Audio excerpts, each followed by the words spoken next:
미국과 이란의 신경전이 선을 넘고 있습니다. 이란이 미국 영부인 멜라니아 여사를 겨냥해 암살 가능성까지 암시했습니다. 트럼프 대통령은 합의가 안 되면 군사 행동에 나설 거다 재차 경고했습니다. 워싱턴에서 정다은 특파원이 보도합니다. 멜라니아 트럼프를 죽이는 법이라는 제목의 영상. 멜라니아 여사의 뉴욕 내 이동 경로와 자주 방문하는 장소들이 나열됩니다. 이란 매체가 공개한 미국 영부인 암살 선동 영상으로 구체적인 암살 수법까지 언급합니다. 영상 말미에 트럼프 대통령의 막내 아들 베런 트럼프를 지목하기도 합니다. 트럼프 대통령 일가가 이란의 위협을 받고 있는 가운데 영부인과 아들을 대상으로 노골적으로 암살을 암시한 겁니다. 이런 가운데 트럼프 대통령은 이란이 협상 재개를 요청했다면서 협상이 성과를 내지 못한다면 매우 강력한 군사 행동으로 돌아갈 것이라고 경고했습니다. You know, we're having good talks, so we'll see what happens. I think there's a good chance that something could happen, and if it does, good. If it doesn't, we go back to doing what we were doing 2 days ago. 하지만 이란 측은 미국과의 어떤 협상에도 관여하지 않고 있고 미국의 협상 재개를 요청한 바도 없다면서 선을 그었습니다. 워싱턴에서 채널A 뉴스 정다은입니다. 트럼프 대통령이 모든 준비를 마쳤다며 이란에 대한 대규모 공습을 결정하기 직전이라고 말했습니다. 전면전 가능성을 공개적으로 밝힌 겁니다. 영국 공군 기지에 미군 전투기가 배치된 사실도 확인됐습니다. 먼저 이서영 기자입니다. 호르무즈 해협 인근 이란의 군사 요충지 반다르 아바스에 오늘도 미군의 공습이 목격됐습니다.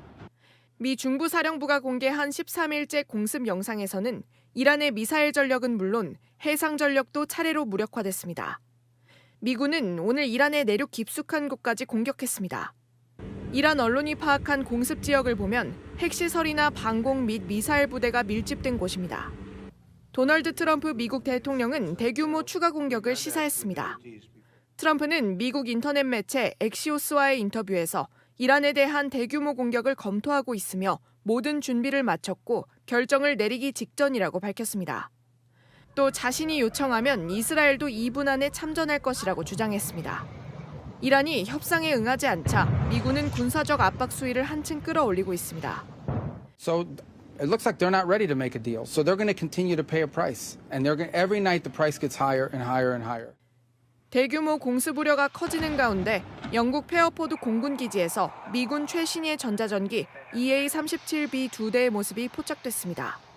전자전기는 적 레이더와 통신망을 교란하는 핵심 전력으로 공습 지원에 투입됩니다.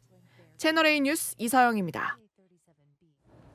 네, 트럼프 대통령의 압박에도 이란은 미국의 휴전안을 거부한 걸로 알려졌습니다. 미국이 스스로 벌을 받게 됐다며 응수했습니다. 이어서 박지혜 기자입니다. 이란이 이라크를 통해 전달된 트럼프 미 대통령의 휴전안을 거부하며 강경 대응에 나선 걸로 보입니다. 뉴욕타임스는 이란과 이라크의 익명 소식통을 인용해 알자이디 이라크 총리가 미국 측 휴전안을 이란 측에 전했지만 거부했다고 보도했습니다. 이란 정부는 호르무즈 해협 통제권 문제가 해결되지 않은 상황에선 잠정 합의에 관심 없다고 전한 걸로 알려집니다. 다만 미국 측 휴전안이 구체적으로 어떤 내용인지 알려지지는 않았습니다. 이라크 총리는 어제 대표단을 이끌고 이란 테헤란을 방문해 페제시키안 이란 대통령과 갈리바프 이란 의회 의장, 아라그치 외무장관 등과 회담했습니다. 앞서 이라크 총리는 지난 14일 백악관을 방문했고 트럼프 대통령이 기대감을 표한 바 있습니다. We're going to make some tremendous music together. They want to do business with America. 갈리바프 이란 의회 의장은 SNS를 통해 미국은 이란을 벌주려고 했지만 오히려 세 자릿수 유가로 스스로 벌받게 됐다며 강경 자세를 보였습니다. 미 정보당국 등 전문가들은 이란이 생각보다 잘 버티는 상황에서 공습만으로 협상 태도를 바꾸기 어렵다는 주장을 제기하고 있습니다. 채널A 뉴스 박지혜입니다. 중동 긴장이 최고조에 이른 가운데 홍해 봉쇄를 선언한 예멘 후티 반군에 이란이 비밀리에 미사일을 전달했다는 의혹이 제기됐습니다. 이란은 전면 부인하고 있지만 미국은 배후 세력인 이란의 책임을 묻겠다며 보복을 경고했습니다. 박자은 기자입니다. 지난 13일 착륙 예정이던 예멘의 사나 공항이 공습을 받아 다른 공항으로 돌아가야 했던 테헤란발 항공기에 이란 혁명수비대 고위 지휘관과 요원 등 10수명과 군사 장비들이 실린 것으로 알려졌습니다. 로이터 통신은 후티군 작전 지원과 신형 미사일 시스템 교육을 하기 위해 지휘관을 파견한 것이라며 활동 자금 명목으로 금괴도 보냈다고 복수의 소식통을 인용해 전했습니다. 당시 예멘 정부군은 허락받지 않은 비행기의 착륙을 막기 위해 공습했다고 밝혔습니다.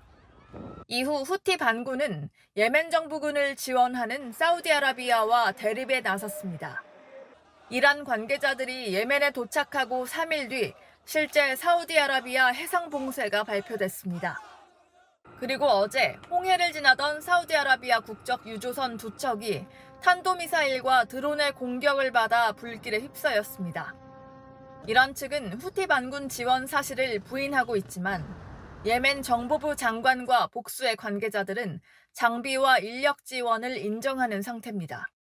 후티 반군의 도발에 트럼프 대통령은 군사보복을 예고했습니다. 추가 선박 공격이 있을 경우 후티가 이란의 대리 세력이라는 점에서 후티와 이란 모두에게 책임을 묻겠다고 경고했습니다. 채널A 뉴스 박자은입니다. 오늘의 주요 뉴스입니다. 친이란 후티 반군이 홍해를 지나던 유조선을 공격했습니다. 트럼프 대통령이 보복을 천명한 만큼 전운이 고조되고 있습니다. 투표지 부족 사태를 수사하고 있는 합수본이 선관위 직원들의 투표율 입력 조작 정황을 포착하고 중앙선관위를 압수수색했습니다. 이재명 대통령이 부동산 정책 국민 대토론회에서 보유세 강화 방침을 시사했습니다. 뉴스에 시작합니다. 김윤수입니다. 결국 레드라인을 넘은 걸까요? 홍해를 지나던 사우디 유조선이 친이란 무장단체 후티 반군의 공격을 받았습니다. 트럼프 대통령이 선박 공격에 대한 보복을 천명한 직후였습니다. 호르무즈 해협에 이어 홍해 봉쇄까지 현실화되는 모습입니다. 오늘의 첫 소식 박지혜 기자가 보도합니다. 칠흑같이 어두운 밤, 배에서 시뻘건 불길이 솟아오릅니다. 예멘의 친이란 성향 무장정파 후티 반군의 공격을 받은 사우디아라비아 국적 요조선으로 추정됩니다. 사우디 남서부 알슈카이크에서 남서쪽으로 약 130km 떨어진 홍해 해상에서 피해를 입은 겁니다. 이틀 전 후티 반군이 사우디에 대한 해상 봉쇄를 선언한 후 실제 민간 선박을 공격한 것은 이번이 처음입니다. إحداهما تحمل اسم إنسيليا والأخرى ليلى وذلك بعدد من الصواريخ البالستية والمجنحة والطائرات المسيرة. 후티는 공격 직전 무전으로 경고도 보냈습니다. 자신들을 예멘 해군이라고 칭하며 항행 금지 결정을 따르지 않으면 표적이 될 것이라고 강조했습니다. 후티 반군이 밝힌 피해 선박인 엔셀라호는 지난 20일 사우디 얀부항을 출발해 홍해 남쪽으로 향하던 중 피격된 것으로 확인됐습니다. 사우디 측은 엔셀라호 피격 사실은 인정했으나 라이리아호에 대해서는 언급하지 않았습니다. 사우디 교통청 관계자는 선원들은 모두 무사하다며 이번 공격은 상선과 승무원의 안전을 보장하는 국제법과 국제협약을 위반한 행위라고 비판했습니다. 호르무즈 해협에 이어 홍해 항로마저 위협받으며 사우디의 원유 수출길마저 흔들리고 있습니다. 채널A 뉴스 박재입니다. 이란은 호르무즈 해협도 재봉쇄에 나섰습니다. 이 해협을 지나던 선박 한 척이 이란군의 공격을 받은 뒤 납포됐습니다. 벌써 세 번째인데 호르무즈 해협의 주도권이 자신들에게 있다는 점을 강조하는 모습입니다. 김용성 기자가 보도합니다. 호르무즈 해협에 진입한 뒤 최근 사흘 넘게 추적되지 않던 선박. 지난 19일 호르무즈 해협에서 발사체 공격을 받은 그리스 선사 소속 유조선 카베 말레아소입니다. 영국 파이낸셜 타임스는 위성 사진을 근거로 카베 말레아소가 이란 측 해역으로 끌려간 정황이 보인다고 보도했습니다. 이란에 납포된 걸로 보이는데 지난 4월 납포된 화물선 2척에 이어 세 번째 선박 납포입니다. 이란 측은 연일 호르무즈 해협의 주도권을 자신들이 쥐고 있다고 강조하고 있습니다. 이란군은 오늘 성명에서 미군 선동을 받은 유조선 3척 중 한 척은 폭발과 함께 화재가 발생했고 2척은 급히 방향을 돌렸다고 밝혔습니다. 그러면서 호르무즈 해협은 이란 통제 아래에 있다며 미국이 적대 행위를 하는 한 완전히 봉쇄된 상태로 유지된다고 강조했습니다. 채널A 뉴스 김용성입니다. 이에 따라 미군의 공격 수위는 갈수록 높아지고 있습니다. 전투 재개 이후 처음으로 죽음의 백조라 불리는 B-1 폭격기로 이란군을 공격했습니다. 특히 미국은 이란 핵시설이 있는 것으로 추정되는 곡괭이 산을 타격하겠다고 공식 예고했습니다. 뉴욕에서 백승우 특파원이 보도합니다. 움직이는 목표물을 향해 정확히 조준하자 금세 불길에 휩싸입니다. 항구에서도 섬광과 함께 폭발이 이어집니다. 미 중부사령부는 오늘도 야간 공습 영상을 공개하며 이란의 미사일, 드론 저장 시설 등을 타격했다고 밝혔습니다. 미 매체 엑시오스는 이란 전투재개 12일 만에 미군이 전략폭격기 B-1 랜서를 투입시켰다고 보도했습니다. 죽음의 백조로 불리는 B-1 랜서는 최대 34톤 무기를 적재하고 저고도에서 초음속 비행이 가능합니다. 한편 이스라엘 공영방송은 미국이 중폭격기를 동원해 이란 비밀 핵시설로 알려진 곡괭이 산을 타격할 예정이라고 이스라엘에 전했다고 보도했습니다. They're getting hit so hard, and they want to make a deal. But I say they're not ready to make a deal. 트럼프 미국 대통령이 이란 핵시설 공습 가능성을 재차 거론한 데 이어 이스라엘의 공습 계획을 사전에 통보한 사실까지 알려지면서 대규모 공습이 임박했다는 관측에 힘이 실리고 있습니다. 뉴욕에서 채널A 뉴스 백승우입니다. 이런 가운데 트럼프 대통령, 이란이 선박을 공격할 때마다 이란의 다리와 발전소를 파괴시키겠다고 경고했습니다. 이란도 가만히 있지 않았습니다. 눈에는 눈이라며 맞섰습니다. 정윤아 기자입니다. 다리 한가운데가 폭삭 내려앉았고 곳곳에서 화염이 치솟습니다. 최근 미국의 공습으로 파괴된 이란 남부의 교량입니다. 트럼프 대통령은 이란 수도 테헤란의 직접 타격 가능성을 포함해 이란과 타협은 없다며 경고장을 날렸습니다. 이란이 호르무즈 해협에서 선박을 공격할 때마다 미사일이나 로켓, 드론 등으로 이란의 다리나 발전소 중 한 곳을 파괴하겠다는 겁니다. 이란도 곧바로 맞받아쳤습니다. 이란군을 통합지휘하는 하탐 알야비냐 중앙군사본부는 미국의 위협이 현실화되면 단 한 방울의 원유도 수출되지 못하도록 하겠다고 경고했습니다. 또 미국이 이란의 다리와 발전소를 공격하면 중동 주변국의 모든 석유와 가스, 전력시설이 공격 대상이 될 것이라고 주장했습니다. 이란 협상 대표였던 갈리바프 이란 의회 의장도 우리가 석유를 팔지 못하는 곳에서는 아무도 석유를 팔 수 없다며 에너지 수출 차단을 거듭 시사했습니다. 아라그치 이란 외무장관도 눈에는 눈이라며 어떠한 공격에도 강력하고 단호하게 대응하겠다고 밝혔습니다. 미국이 이란의 기반 시설을, 이란은 석유 수출 금지를 언급하면서 강대강 대치가 격화되고 있습니다. 채널A 뉴스 정윤아입니다. 안타깝게도 지금 이란 전쟁이 좀 격화가 되고 있는 상황입니다. 위원님 저번에 나오셨을 때보다 지금 상황이 훨씬 심각해졌어요. 오늘 아침에는 홍해에서 후티 반군이 유조선 두 척을 본인들이 공격을 했다고 밝혔거든요. 홍해에서 유조선이 공격을 받은 건 처음 아닌가요? 전쟁이 격화되면서 이란의 대리 조직인 후티도 이제 같이 움직이는 모양새고요. 그래서 사우디에서 출입하는 항구에 대한 배들을 공격하겠다 이런 얘기가 나오고 있는 것이고요. 그래서 오늘 이제 그런 사건이 벌어졌다 볼 수 있겠죠. 이렇게 되면은 상당히 이제 난감한 것이 많은 배들이 호르무즈 해협이 현재 위기 상태이기 때문에 사우디아라비아의 동서 파이프라인을 통해서 얀브라는 항구를 통해서 현재 바벨 만데브 해협, 즉 홍해의 틈 사이에 있는 그쪽을 통해서 지금 인도양으로 좀 빠져나가고 있는데 이 부분에서도 이제 문제가 생길 수 있다는 거가 되겠죠. 그럼 이제 왼쪽이 막히는 거죠? 왼쪽이 막힙니다. 그래서 지금 이제 얘기는 여기도 막히게 된다면 오히려 위로 올라가서 수에즈호단을 통해서 지중해로 나가서 한 번 더 돌아서 그럼 저기 남아프리카까지 내려가야 돼요? 희망봉까지 돌아서 이런 뭐 항로로 가야 되지 않나 하는데 이거는 좀 시간이라든가 비용이 너무 많이 들게 되겠죠. 지금 현재 하여튼 호르무즈도 위기 상태고 바벨만데 해협까지 위기가 된다면 국제적으로 원유 수급에 좀 차질이 있지 않을까 상당히 우려하고 있습니다. 근데 후티 반군 자체가 사실은 이란의 배후 조직이자 이란의 지원을 받는 조직인 거잖아요. 후티 반군이 홍해를 그렇게 잘 장악할 수 있는 그런 화약이나 아니면 물자들이 있는 건가요? 후티는 예. 해적 단계의 그렇죠. 어떤 단계라고 볼 수 없을 것 같습니다. 그래서 예. 후티가 할 수 있는 것이라고는 이제 뭐 내륙 지역에서 미사일이라든가 드론 같은 공격을 통해서 지나가는 배들을 이제 공격하는 그런 걸 할 수 있겠고. 홍해까지 장악을 하게 된다면 그래도 전선이 좀 넓어지는 거 아닌가요? 그렇죠. 이란이 처음에 호르무즈 해협도 우리가 장악할 수 있고 후티 반군을 통해서 홍해 지역, 그러니까 바벨만데 해협까지 우리가 이제 장악까지는 아니고 이제 공격을 한다는 거죠. 위협을 하게 될 경우에는 우리가 유가를 올릴 수 있다. 네. 이런 거를 이제 계속해서 자신들이 이제 과시를 해왔던 것이고, 이번에 이란 본토가 계속 타격을 받으면서 후티까지도 일단은 참전하는 그런 모양새가 나온 것 같은데, 저는 후티도 나름대로 또 계산이 있을 것 같습니다. 어떤 계산이요? 이렇게 절대적으로 이렇게 이란의 현재 신정시에 이렇게 충성하는 조직이라고는 좀 보기는 힘들어요. 후티는 약간 조금 더 독자적인. 헤즈볼라가 이란에 직접 레바논에 가서 만든 단체거든요. 네. 그래서 자식 같은 존재라면 후티는 자식보다는 약간 좀 동반자 관계, 조금 더 이제 자율적으로 행동하는 조직이라 볼 수 있는데, 조금 이란의 장악력이 낮다고 볼 수 있는 거군요. 네, 낮다고 볼 수 예. 있고 후티가 독자적인 판단을 할 가능성이 더 높은 조직이긴 합니다. 헤즈볼라에 비해서.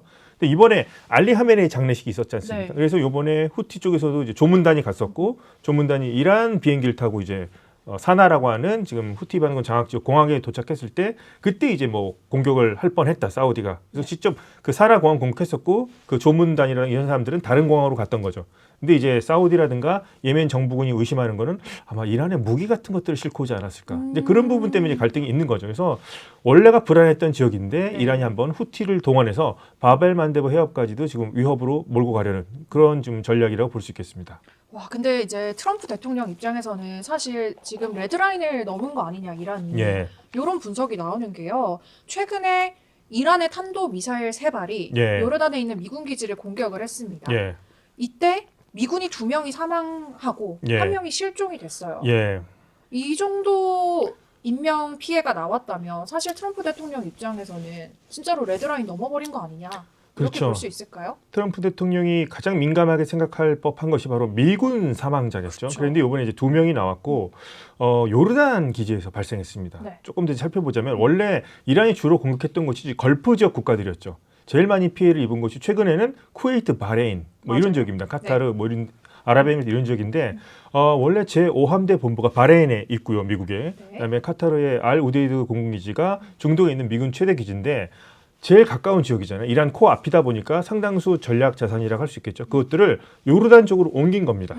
좀 더 거리가 멀잖아요. 네. 서쪽으로 옮긴 거니까 나름 이제 후방이라 생각하고 옮겨놨는데, 이란이 거기를 이제 공격을 하기 시작한 거죠. 요르단 옆에 바로 이스라엘이 있고요. 그쵸. 팔레스타인이 있죠. 그래서 요르단을 공격했고, 그래서 이번에 미군 사망자까지 나온 거죠. 네. 그래서 보게 되면 미국 반공망이 허술했느냐, 예. 여러 가지 좀 조사를 해봐야 될 거예요. 그런데 허술하지보다는 모든 반공망이, 최첨단 반공망이 있더라도 이란이 여러 차례 이제 발사한다든가 이런 것들을 100% 막기는 힘들 겁니다. 그렇죠. 그리고 요번에 이제 사망자들 보게 되면은 그 숙소라고 하나요? 컨테이너 같은데? 그러니까 총 3번 있었는데 네, 3번 있었죠. 첫 번째 공격은 미사일 파편이 떨어졌어요. 예. 보도에 따르면. 예.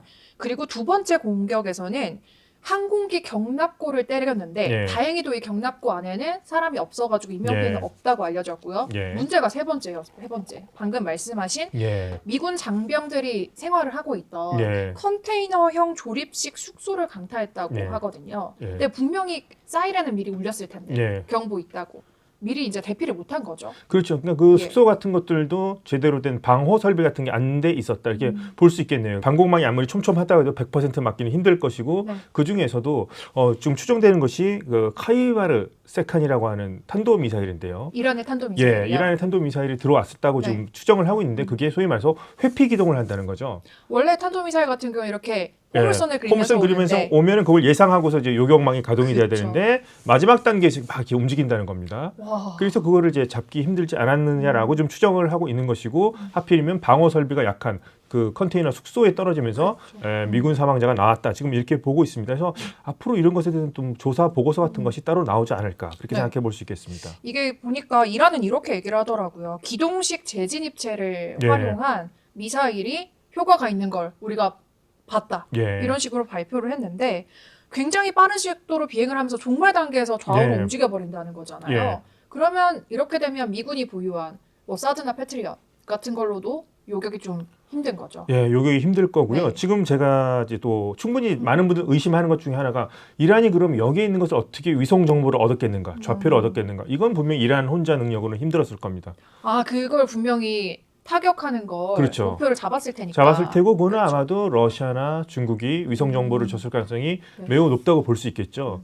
그래서 하여튼 이란이 지금 그래도 뭐 숨겨왔다고 생각하는 네. 그런 종말 회피 단계라고 할까요? 그런 탄도미사일 그리고 아마도 러시아와 중국의 위성 정보가 제공됨으로써 이렇게 미군 사상자를 낼 수 있는 이런 공격이 가능하지 않았나고 네. 좀 추정해 볼 수 있겠습니다. 기지가 무아파크 살티 기지라고 하더라고요. 네. 여기 중동에 미군 병력들이 좀 많이 가 있는 상황인가요? 중동 곳곳에 배치돼 있는데 지금 나름대로 후방 쪽이다 보니까 요르단으로 좀 피해 있다고 볼 수 있겠죠. 바레인과 뭐 카타르라든가 쿠웨이트 같은 좀 직격탄을 맞을 수 있으니까 그래서 후방이라고 옮겨놓은 곳인데 이곳까지도 이번에 공격당했고 아마 블랙호크 뭐 헬기들도 많이 지금 파괴된 것으로 좀 나타나고 있습니다.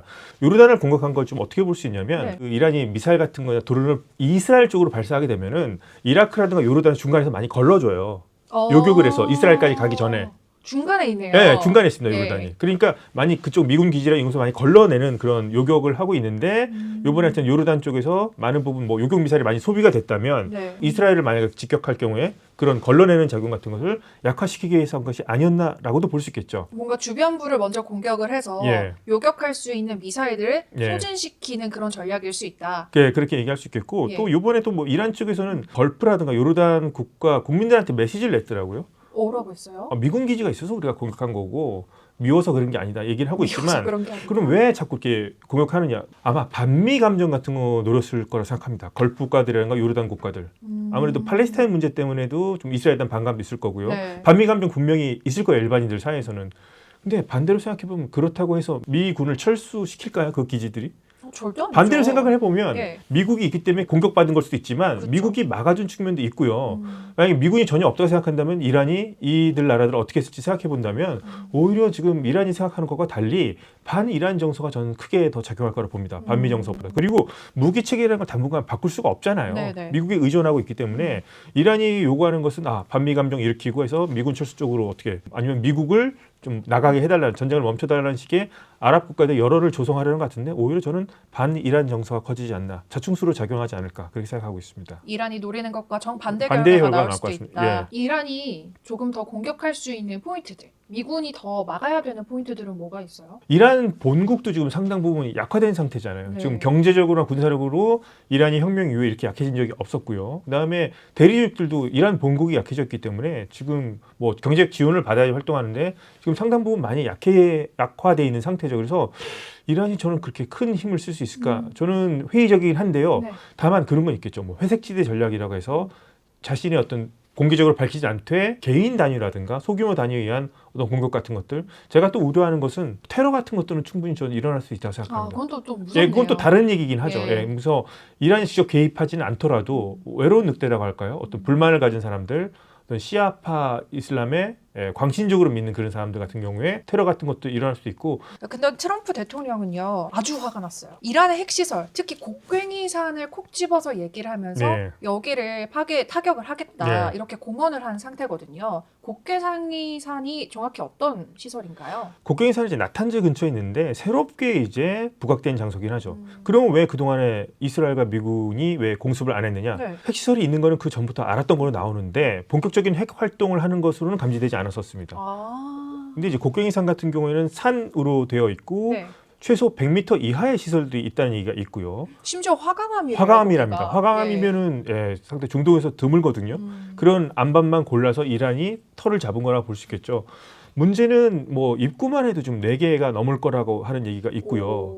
그다음에 이제 미국이 자랑하는 것이 GBU-57 벙커버스터가 있는데 그것이 과연 화강암 안반을 몇 미터까지 뚫고 내려갈 수 있을 것인가도 생각을 해봐야 될 겁니다. 근데 대략 60m 뚫을 수 있다고 하면 같은 지점을 연속적으로 뭐 들어가면 될 수 있지 않겠냐 네. 추측할 수도 있겠는데 확실한 일단 위치를 알아야 되겠죠. 입구를 안다면 위치를 아는 거 아니에요? 근데 그 안에 정말 이스라엘이 제보를 했다고 하는데 수천 기의 원심 분리기가 작동하고 있다. 뭐 이런 얘기가 나오고 있고 이란이 숨겨온 고농축 우라늄이 거기에 있다면은 확실하게 공습을 할 필요가 있겠는데 아직 확실한 건 아니라고. 지금 트럼프 대통령은 거기를 지목을 했지만 이란 국토가 워낙에 넓지 않습니까? 네. 뭐 다른 곳에도 일단 숨겨놓을 수 있다고 생각하는데 거기라고 특정이 되어도 과연 그러면 벙커버스터를 썼을 때 거기를 무력화시킬 수 있느냐 이 부분에 대해서는 고민이 많을 겁니다. 지금 미국도. 근데 미국 상원의원이 피터 헥세스 전쟁부 장관한테 물어봤죠. 이거 뭐 할 수 있느냐니까 할 수 있다고까지 얘기를 했습니다. 방법을 얘기하지는 않았지만 현재로서 재래식 무기로만 봤을 때는 그냥 매몰시키는 단계.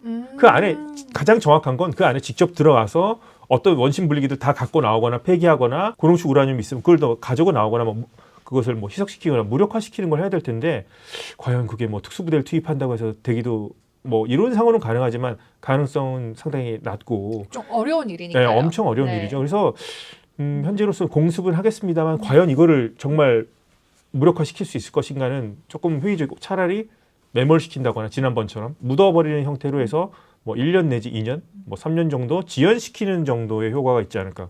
근데 이제 안타까운 것이 이렇게 된다면 1년 내지 3년에 한 번씩 또 움직임이 보이면 또 공습해야 돼. 예, 뭐 이렇게 되는 거 아닌가. 소위 말해서 잔디깎기라고 하죠. 네. 뭐 이렇게 되는 거 아닌가 하는데 사실은 뭐 미국이 어떤 식으로 대응할지 좀 지켜봐야 될 것 같습니다. 근데 그 곡괭이산이라는 곳이 옛날에 이스파한이랑 나탄즈 핵시설 피격하고 할 때도 구멍이 막 3개씩 나 있더라고요. 네. 100m 정도 되는 지하 공간이라고 알려져 있잖아요. 네.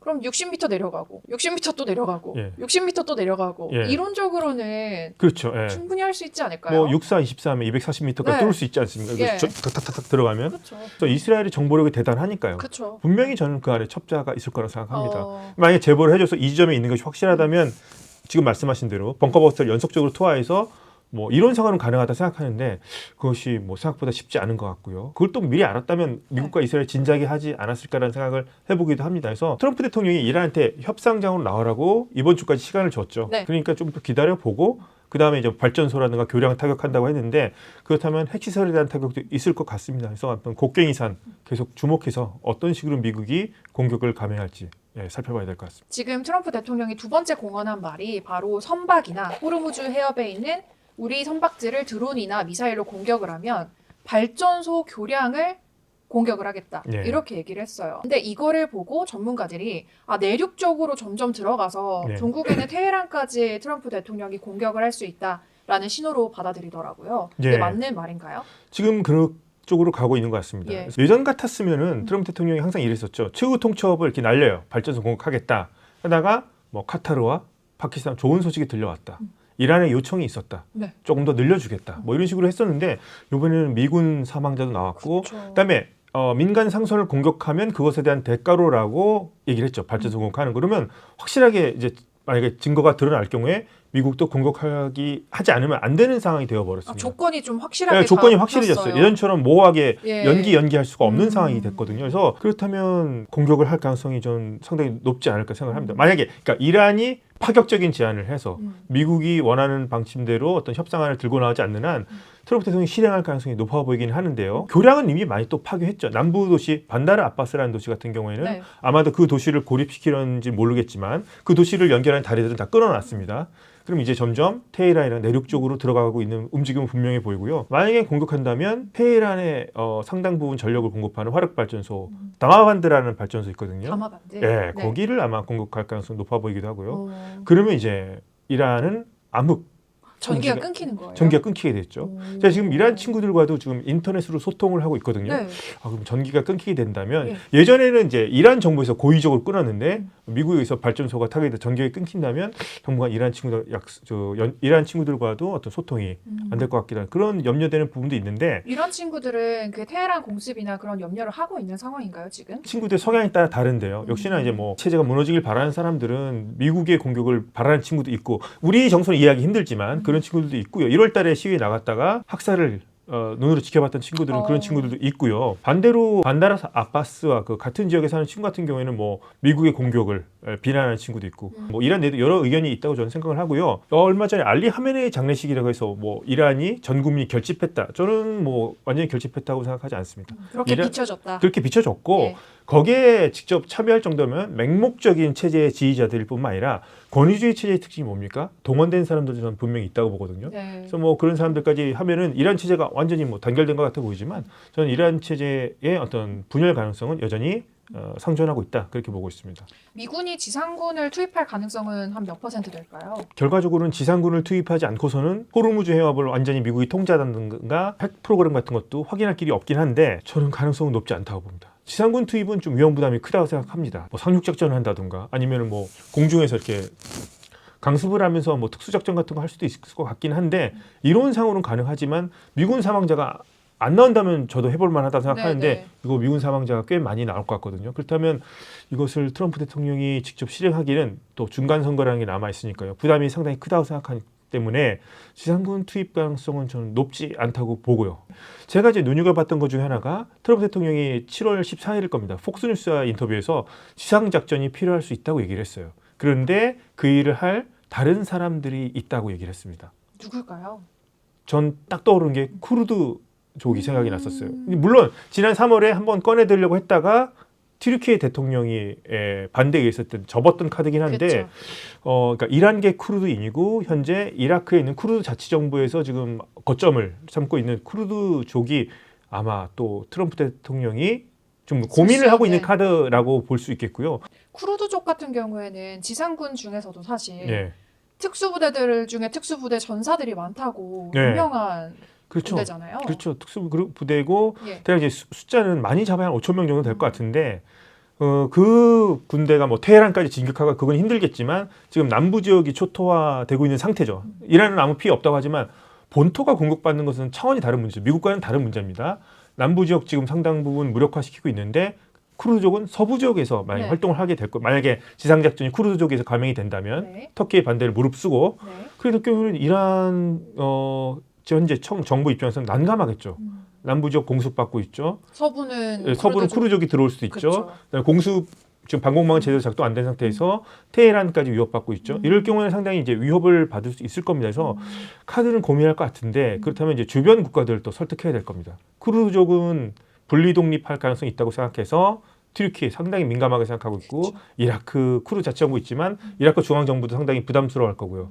그렇게 된다면 이란도 반대로 쿠르드 자치정부라든가 이라크로 또 공격을 감행할 수도 있고 해서 복잡한 문제긴 한데 아마 트럼프 대통령도 지상군 투입에 관해서는 지금 많은 고민을 하고 있을 거라 생각합니다. 지금 어쨌든 평화협정이 파국으로 치닫고 계속해서 매일매일 새로운 서로 싸우는 소식들이 들려오고 있어요. 예. 이렇게 된 원인이 뭐라고 생각하세요? 우선 저는 처음에 MOU가 잘 안 될 것 같다고, 그러니까 협정을 조인하는 것도 좀 안 될 것 같다고 생각을 했었는데 어떻게 극적으로 조인은 됐었죠. 네. 근데 이제 내용을 열어봤을 때 많은 사람들이 이거 미국이 너무 많이 양보하는 거 아니야라는 얘기가 나올 정도였고 이란에게 어떻게 보면 유리한 부분들이 있었습니다. 이번 파국이 결정된 전 MOU 양해각서 5조에 있다고 봅니다. 호르무즈 해협에 관한 내용이죠. 거기서 이란이 생각했던 것은 자신의 관리 하에서 호르무즈 해협 통항이 이루어져야 된다는 거였죠. 그러고 나서 60일간은 또 무료 통항 뭐 인심 쓰듯이 해주는데 그것도 신청서를 우리가 받아서 해줘야 그렇죠, 된다는 그렇죠. 것이고 60일 이후에는 또 자신들이 이것을 뭐 서비스로라도 또 받아야 된다는 얘기가 나왔는데 미국이라든가 국제사회 해석은 달랐죠. 아니 무조건 일단 60일간은 무조건 자유항행이다 했는데 이란 측에서 저는 약간 좀 초조함을 느꼈던 것 같아요. 왜냐하면 미국이 그 전부터 호르무즈 해협 안에 갇혀있던 유조선들을 이렇게 빼내오는 작전을 계속 해왔던 네, 것이거든요. 네. 그러니까 국제해사기구, 미군, 그다음에 뭐 오만과 협의를 통해서 계속 그 작전을 해왔는데 이란 입장에서는 어느 정도 호르무즈 해협, 페르시아만 안에 배들이 어느 정도 갇혀 있어야지 미국과의 추후 협상에서도 자신들의 지렛대가 된다고 생각했던 것 같습니다. 배들이 있어야지 어느 정도 인질이 되고 협상할 때도 되는 것이고 나중에 그런 배들 진행할 때마다 신청서 받고서 통행료든지 서비스료 받으려고 했던 것 같은데 자신들 생각과 달리 미국에 의해서 많은 배들이 빠져나가고 그때만 해도 석유 공급이 늘어서 유가가 떨어질 거라는 예상이 막 나오고 있었습니다. 맞아요. 예, 그래서 생각보다 원유 공급이 과잉이고 유가가 그러니까 이 얘기를 듣고 나서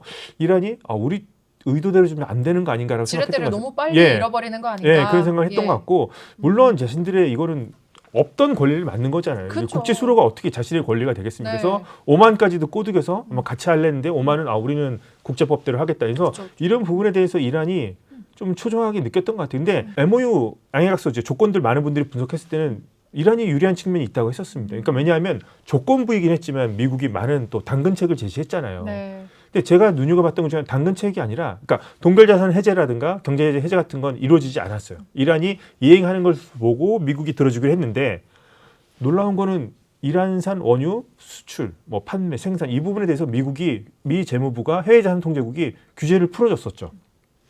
그래서 7월 22일경일 거고요. 그것이 원래대로라면 8월 21일까지 이란산 석유가 판매가 되고 또 달러로도 이란이 소득을 얻을 수 있는 거였거든요. 네. 그런데 이게 보름 만에 깨졌습니다. 그러니까 그때가 이란이 지나가는 카타르라든가 이런 상선 공격하면서 이것이 미국이 7월 8일 날 완화 조치 해준 걸 바로 철회를 해버렸죠. 그리고 다시 지금 예전에 했던 것처럼 호르무즈 해협 이란 봉쇄에 맞서서 역봉쇄를 또 실시하고 있으면서 저는 이란이 좀 기회가 있었거든요. 제가 이란이었다면 네. 핵 문제라든가 이런 문제 이거 2달 안에 해결 안 됩니다. 양해각서. 그렇다면 조금 더 시간을 끌면서 네. 석유 수입을 얻어가면서 충분히 이렇게 미룰 수 있었거든요. 그렇다면 더 많은 수입을 얻을 수 있었을 텐데 이란이 좀 빨리 호르무즈 해협에 대해서 좀 민감하게 반응하면서 공격을 했었고 그때가 또 하필이면 알리 하메니 장례식 기간이 맞아요. 있었거든요. 그래서 네. 아마 이란의 어떤 강경파들이 특히나 혁명수비대 좀 격앙된 감정이 있었고 호르무즈 해협이라든가 핵 프로그램 얘기 같은 것들 양보할 수 없는 자신들의 어떤 권리라고 생각했던 것 같은데 호르무즈 해협에 대해서 일찍 자신들이 먼저 파기한 것이 아닌가. 그래서 파기의 책임은 미국보다는 우선 MOU 5조 해석을 놓고서 이란이 어떤 도발한 것에 대한 또 이란 측 책임이 더 크다고 생각합니다. 앞으로 조금 상황이 평화적으로 바뀌려면 오히려 트럼프 대통령이 지금처럼 더 강하게 나가는 게 필요하진 않을까요? 또 어떤 분들 이런 분들 있거든요. 이란에 어느 정도 좀 수수료 주면서 서비스를 주면서 하는 것도 뭐 유조선이라든가 뭐 해운사 측에 뭐 정유사 측에서 나쁘지 않잖아요. 이거 선례를 한번 들어주면은요 전 세계 해협 다 돈 받아야 되는 거고 맞아요. 이거는 국제수로는 이렇게 협상의 대상이 되어서는 안 된다고 생각하거든요. 그래서 이 부분은 그러니까 미국과 이란 간의 문제로 지금 계속 이거는 협상의 문제도 아니고요. 미국, 이란만이 해결될 문제도 아닙니다. 전 세계가 나서야 될 문제죠. 그리고 우리나라도 여기 당사자잖아요. 호르무즈 해협을 이용해야 되고. 그래서 이 문제에 대해서는 국제사회가 이란에 뭐 설득도 해야 되지만 압력을 가할 필요도 있고 우리나라도 다자 협력 체제라는 이런 것을 통해서 외교적으로 이란과도 소통해야 되지만 국제적으로 뭐 참여할 필요가 압력하는 쪽에서 참여할 필요가 있다고 저는 생각합니다. 또다시 그럼 임시 휴전 쪽으로 갈 수도 있겠네요. 지금 당장은 예. 이란도 그렇고요. 미국도 그렇고 강대강 모습을 보여줄 수밖에 없을 거예요. 국내적으로 봤을 때도. 그래서 트럼프 대통령도 지금 이 상황에서 물러선다거나 바로 협상안을 받지는 않을 겁니다. 대신 지금 파키스탄과 카타르 엄청 바쁘게 뛰어다닐 거예요. 양쪽에서. 그리고 이란 내무장관도 얼마 전에 또 파키스탄 방문했었거든요. 네. 그래서 계속해서 지금 뭐 미국 측과 이란 측에 어떤 정도 계속해서 뭐 휴전이라도 빨리 10일 휴전 제안 나오고 있는데 아직까지 양측에서 딱 받지는 않는 것 같고요. 네. 그래서 당분간은 조금 이렇게 강대강 국면을 치다르면서 못 이기는 척하면서 어느 쪽이 먼저 손을 잡느냐에 따라서 중재국의 노력에 따라서 휴전을 갈 것 같긴 합니다. 트럼프 대통령 같은 경우에는 이란 문제를 조속히 끝내고 한반도에 집중을 하겠다. 예. 이렇게 얘기를 했는데요. 이란 문제가 일단 강대강으로 치닫고 있는데 어떤 한반도 문제를 해결하겠다라는 구상이었을까요? 중간 선거 전이 됐든 언제든 본인이 어떤 뭐 트럼프 대통령 이벤트 같은 거 좋아하니까요. 네. 그래서 김정은과 만나서 어떤 대화를 나누고 내가 좀 평화를 추구하는 사람이다 이런 모습을 많이 보여주고 싶어하는데 이란 전쟁이 이제 어떤 방향으로 계속해서 진행되느냐에 따라서 북한의 태도도 바뀔 것 같습니다. 미국이 계속 뭐 끌려 들어가고 이란이 자신이 원하는 대로 핵 프로그램을 계속해서 유지하고 미국이 뭔가 계속 불리하면서 이렇게 협상에 임하는 자세를 보이면 북한이 자신감을 상당히 갖지 않을까요? 그렇게 될 경우에는 우리가 핵 갖길 정말 잘한 거고 그렇죠. 미국 뭐 별거 아니네 우리가 버티면 되네 이런 좀 잘못된 시그널을 잘못된 시그널을 주고 북한이 오판할 수 있을 것 같기도 한데 그래서 네. 그런 부분 때문에 하여튼 이란 문제가 좀 빨리 좀 해결이 되고 그렇게 갔으면 좋겠는데 뭐 해결 안 된다면 저는 즉흥적으로라도 김정은과 어떤 북미 정상회담 같은 것들은 기획해 볼 수 있다고 생각을 합니다. 사우디가 사실 이 와중에 예. 트럼프 대통령 그리고 미국이랑 핵물질 농축 재처리를 잠재적으로 허용받았더라고요. 예. 이것 때문에 핵도미노 현상을 우려하는 시각도 좀 있어요. 예, 무하마드 빈 살만 같은 경우에 이게 염원 중에 하나였거든요. 원자력 우리도 하고 싶다. 근데 요번에 좀 미국 같은 경우에는 사우디 영토 안에서 미국이 뭐 감시를 한다고 하지만 네. 사우디 영토 안에서 뭐 우라늄 농축 권리라든가 뭐 재처리 권리를 줬더라고요. 그럼 이제 이란도 그러겠죠. 사우디는 되는데 우리는 왜 안 돼? 이런 그렇게 얘기 나올 수도 나오겠죠. 있겠고요. 사우디아라비아 은근히 또 같은 아랍 형제지만 라이벌 의식 있는 국가 아랍에미리트 있습니다. 아랍에미리트 우리나라 발전소 있잖아요. 바라카 원전 있지만 우리도 왜 우라늄 농축해줘야 되는 거 아니야? 이런 얘기가 아마 본물처럼 나올 수가 있을 거고요. 또 튀르키예도 우리도 해줘야 되는 거 아니야? 튀르키예는 뭐 러시아 원전 지금 건설 중이긴 한데요. 네. 튀르키예도 주장할 거고. 근데 이렇게 될 경우에는 이스라엘이 제일 불안하겠죠. 사실상 중동에는 이스라엘만이 가지고 있어요. 핵 보유국, 그러니까 네. 뭐 부정도 긍정도 하지 않는 핵 보유국이죠. 이렇게 될 경우에는 이스라엘이 가지고 있는 우위가 상당 부분 사라질 수도 있을 거예요. 그러면 이것에 대해서 또 이스라엘도 미국에 항의도 할 것 같고요. 견제도 할 그래서 지금 상당히 이렇게 되면 문제가 복잡하게 돌아갈 가능성이 있는데 네. 뭐 트럼프 대통령이 뭐 빈살만과 어떤 거래 같은 거 좋아하니까요. 어떤 뭐 의도가 있었는지 이란을 어떻게 보면 사우디로 하여금 농축 권리 주면서 이란을 견제하기 위해서 한 것인지 아니면 이것이 핵도미노를 일으킬 것인지 이스라엘은 또 어떻게 계속 반대 입장을 표명할 것인지 중동은 조금 더 복잡해질 것 같습니다. 사실 우리도 할 수 있는 이야기예요. 사우디도 예. 되는데 왜 우린 안 되나요? 라고요. 예, 우리도 네. 그런 권리가 있어야 되지 않을까요? 뭐 북한을 위해 북한도 있고, 예, 북한도 지금 뭐 핵 보유국을 주장하고 있으니까요. 그렇다면 우리나라 아니면 일본, 그러면 뭐 동북아시아까지도 도미노가 또 번지지 않을까. 그래서 이런 부분에 대해서 이란의 지금 핵 프로그램 얘기가 지금 전혀 안 되고 있지 않습니까? 호르무즈 해협에 지금 매몰돼 있어요, 주제가. 그래서 이란의 핵 프로그램 이거 반드시 짚고 넘어가야 될 문제라 생각하고요. 하여튼 이번에 북한이 이것을 지금 뭐 미국이 여기에 지금 뭐 수렁에 빠져 있는 단계다 이렇게 판단. 저는 그 정도까지는 아니라 생각하는데 하여튼 북한이 오판하지 않기를 바랍니다. 앞으로 위원님이 보시기에 이란 상황은 어떻게 전개될 것 같나요? 이란 내부 상황. 지금 전쟁이 다시 시작됐고 하기 때문에 지금 약간 좀 정신이 없을 것 같긴 한데 좀 만약에 이게 평시가 된다거나 할 경우에는 안에서 좀 문제가 있을 수도 있어요. 왜냐하면 모스타바가 아버지 장례식인데도 안 나왔습니다. 최고 지도자인데도 안 나왔습니다. 그래서 이게 정말 어디 있냐. 근데 메시지 이번에 냈는데 또 대독 형식으로 나왔거든요. 이렇게 될 경우에는 이란 국민들이 지금 모스타바가 어떻게 된 거냐. 자, 체제에 반대했던 사람들은 말할 것도 없고요. 이란이라는 국가가 신정 체제잖아요. 그러면은 정말 혁명을 찬양하고 진짜 이 신정 체제를 정통적으로 지지하는 사람이라면 지금 이 사태에 문제가 있다고 생각해야 됩니다. 많은 분들이 얘기할 때 좀 혁명 수비대가 실권을 쥐고 있다 얘기를 하지 않습니까? 네.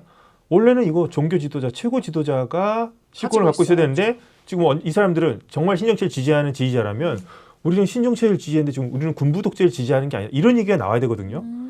그리고 혁명 수비대가 지금 뭐 대통령도 통제하고 여러 부분 다 통제하고 있다고 하지만 혁명 수비대는 원래가 최고 지도자에 친위되고 최고 지도자에게만 충성을 바치게끔 돼 있는 조직인데 지금 뭐 혁명 수비대가 정규군을 통제할 수도 없는 거고 조직 구조상 이렇게 돼 있는데 이렇게 될 경우에는 뭐 신정체제의 근간을 지금 오히려 혁명 수비대가 흔들고 있다고 볼 수 있겠죠. 그래서 체제의 유지를 위해서 우리가 버틴다고 하지만 어느 정도는 오히려 지금 혁명 이후에 신정체제에 대한 어떤 모순적인 상황이 지금 벌어지고 있는 것이 아닌가 그렇게 볼 수 있을 것 같습니다. 그래서 앞으로 이란 체제가 평시가 됐을 때 오히려 저는 또 시민들 사이에서 불만 같은 것들이 신정체제뿐만 아니라 반체제까지도 포함해서 더 불만이 터져 나올 가능성도 있다. 저는 그렇게 보고 있습니다. 모스타바가 나오지 않는 이상 내부 균열은 더 가속화될 수밖에 없겠네요. 그렇죠. 모스타바라는 사람이 나와야지 모든 게 다 통제가 되죠. 대통령부터 해서 혁명수비대, 정규군, 관료조직 이런데 혁명수비대가 사실상 지금 뭐 실권을 갖고 그 사람이 어떻게 보면 모스타바의 이름을 빌어서 총사령관 아흐마드 바이디라는 사람이 월권을 하는 것이라면 이건 전 분명히 뭐 체제를 진정으로 지지하는 사람들 사이에서도 문제의 소지가 있다고 생각합니다. 네, 오늘 고려대 중동이슬람센터 연구위원 김덕인 위원님과 함께했는데요. 앞으로도 중동에 긴급 상황이 있을 때 이렇게 긴급 진단해보겠습니다. 오늘 말씀 감사합니다. 감사합니다. 이란의 지하 시설 거의 고속도로 수준이고요. 도시죠, 도시. 미사일 도시라고. 13,000여 곳을 군사적으로 타격했는데 90% 가량 복구가 됐다. 타격은 했는데 이제 지상에 있는 부분을 많이 타격했다는 것이겠죠. 지하에 있는 부분을 그것까지 완전히 그러면 파괴했느냐? 이른바 제2의 포르도가 있을 수 있다. 포르도보다 더 깊은 튼튼한 안반 안에다가 핵시설을 만드는 게 아니냐 얘기가 나오고 있는데 이란이 북한한테 배웠다는 증거가 있나요? 북한과 이란 간의 관계를 보면은요 우리가 생각하는 것보다 훨씬 친합니다. 알리 하메네이가 마지막으로 방문한 방문지가 북한이었습니다. 김일성이랑 서로 손잡고 엄청나게 지금 1월 달에 반정부 시위가 있었습니다. 그 친구들도 협상 반대합니다. 협상이 되면 돈도 들어오고 경제가 풀리지 않겠냐? 자유화가 되니까. 이란 사회 내부에서 어떤 변화 같은 것들도 변수로 생각할 필요가 생깁니다. 이런 비유 들어도 될까 모르겠는데 일제 군국주의의 마지막 광기를 보는 듯한 이란의 무기 그리고 전쟁 능력은 초토화가 됐다. 트럼프 대통령도 뭐 미사일 시설의 80% 이상은 이미 괴멸이 됐다. 라고 얘기를 했는데요. 아주 최근에 뉴욕타임즈에서 이렇게 얘기를 했습니다. 이란 전국에 있는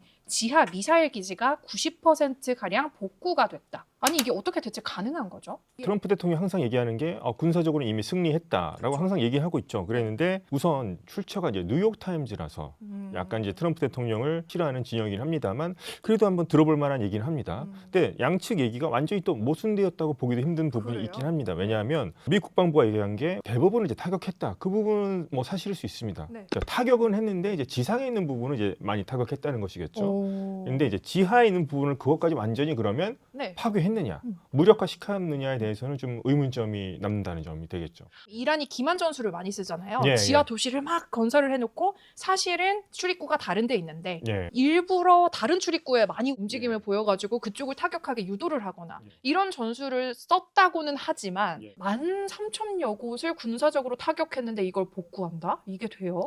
글쎄 이게 이제 복구일 것인지 네. 원래 있던 재고일 것인지도 좀 따져볼 필요가 있을 것 같아요. 우선 미국과 이번에 이스라엘이 철저하게 이제 파괴한 것 중에 하나가 미사일 시설, 뭐 군 시설, 핵 시설, 네. 지상에 있는 거 파괴했죠. 그렇죠. 그리고 또 더 나가서 산업 시설도 파괴했습니다. 군수 산업이 될 수 있는 것들까지 다 파괴했고 제철소까지 파괴했거든요. 그러면 상당 부분 파괴한 건 맞는데 그러면 이란이 그걸 다시 복구할 수 있었을까? 그 부분에 대해서는 조금 생각해 볼 필요도 있을 것 같아요. 텔레비전 자료로 보여주죠. 이란이 네. 자기 구경 TV로 이렇게 지하에 보면서 이렇게 막 재고 같은 게 아직도 많이 있다. 아니 엄청 크고 예. 터널이 거의 고속도로 수준이고요. 도시죠, 도시. 미사일 도시라고. 그죠, 해가지고. 미사일 시티라고 얘기를 네. 하더라고요. 거기도 적재가 다 착착착착 돼 있는 네. 모습을 보여주고 있어요. 이게 옛날 영상 아닐까요? 그러니까 옛날 영상일 수도 있고 네. 옛날 영상이라면은 뭐 충분히 미리 찍어놓을 수도 있고 그것을 만약에 복구했다면 정말 이란이 지하 안에 정말 생산 시설까지 갖추고 있다는 점이 되겠네요. 안에서 생산을 하기 때문에 위에 지상 시설을 타격해도 우리는 사실상 큰 타격이 없었다. 그 주장을 하기 위해서 일단 네. 그런 영상을 때마침 딱 휴전 기간 동안에 이제 계속 내보내는 것 같고요. 결국 확인해 볼 수 있는 거는 전쟁을 다시 이제 재개가 된다면 그때 정말 이란의 말이 진실이었는지 허언이었는지가 드러나게 될 것 같습니다. 이란의 지하 시설, 그러니까 미사일 시티라고 그들은 주장을 하는데 이게 대략 어느 정도 규모인지는 나온 게 있나요? 완전히 알 수는 없겠습니다만은 네. 대략 뭐 10여 개 이상 될 거라고 추정하고 있죠. 근데 그것이 거미줄처럼 연결되어 있다는 거죠. 네. 철도 레일도 깔려 있고요. 그 안에서 부품 같은 것도 예. 조달이 가능하고요. 지하에 있다 보니까 중요한 게 환기구 같은 게 중요하겠죠. 숨을 쉬어야 되니까. 환기구 문제. 환기구. 네. 예.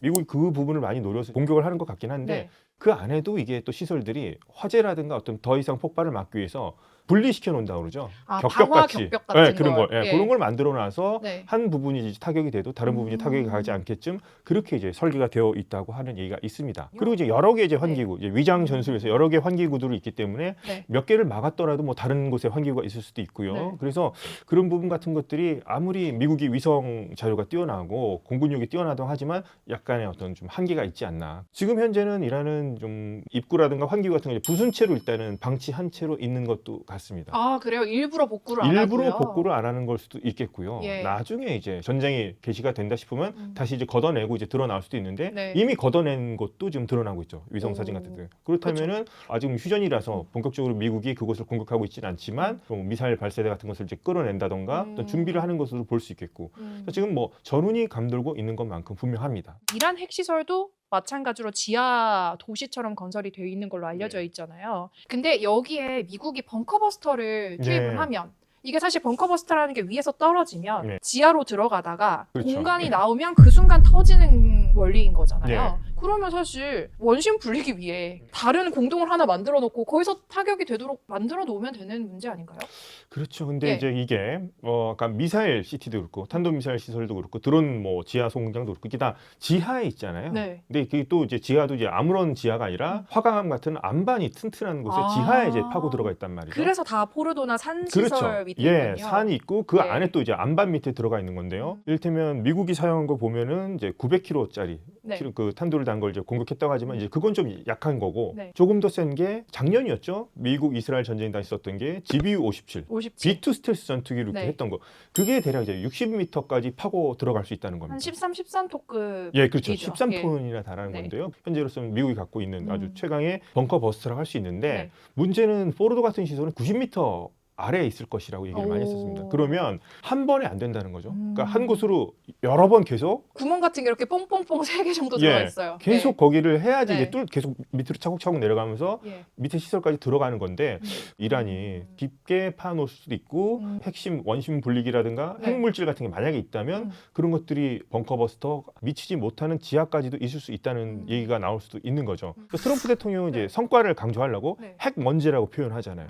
핵먼지를 우리가 뭐 수거하겠다 얘기하는데 과연 그것이 어떤 핵 먼지의 상태일지 아니면 온전한 것을 이란이 다른 곳으로 옮겨놨을지 이런 부분이 지금 확실치가 않은 부분이 있습니다. 그래서 지금까지는 뭐 IAEA 같은 경우는 뭐 방사능 누출은 없었다고 얘기를 하고 네. 미국도 뭐 그걸 수거해 가겠다까지 얘기를 하고 있는데 뭐 진실은 아직까지는 이란만이 알고 있는 것 같습니다.